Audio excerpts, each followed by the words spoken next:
One summer, two brothers, Adam and Josh, went camping in the dense woods near their family's old cabin, a place they hadn't been since they were kids. The cabin had belonged to their grandfather, a man with a reputation for knowing every strange sound and hidden path in the forest. After his mysterious death years before, the family rarely visited. But this year, Adam and Josh wanted to honor his memory and reconnect with their childhood.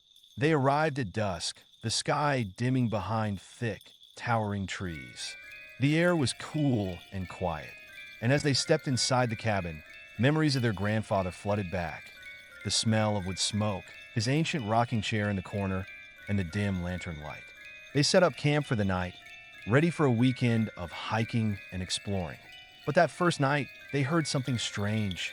It started as a soft tapping on the windows, which they shrugged off as branches in the wind.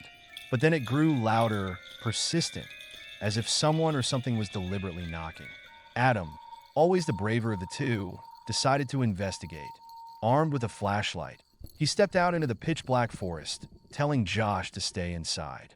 As Adam disappeared into the darkness, the knocking suddenly stopped, and silence fell over the cabin. Josh felt an uneasy stillness, a pressure in the air that weighed on him, like an invisible hand. He waited, glancing nervously at the door, hoping to see Adam's flashlight return. Minutes dragged by, each one feeling like an hour. Just as he was about to go looking, the knocking resumed. But this time, it was coming from inside the cabin. Josh turned around slowly, feeling the chill of the room settle into his bones. There, by the back window, was a figure, a tall, gaunt man, barely visible in the shadows, his face pressed against the glass, staring straight at him. He wore a tattered flannel jacket that looked just like their grandfather's. Josh froze, his heart pounding as the figure raised a hand to the glass, tapping softly and mouthing something he couldn't make out. Then, with a sudden jolt, he realized it wasn't a stranger, it was Adam. But something about his face was horribly wrong. His expression was vacant, as if he was in a trance, and his skin looked pale and gray under the moonlight. Josh yelled his brother's name, but Adam only continued to stare, his eyes empty and unblinking.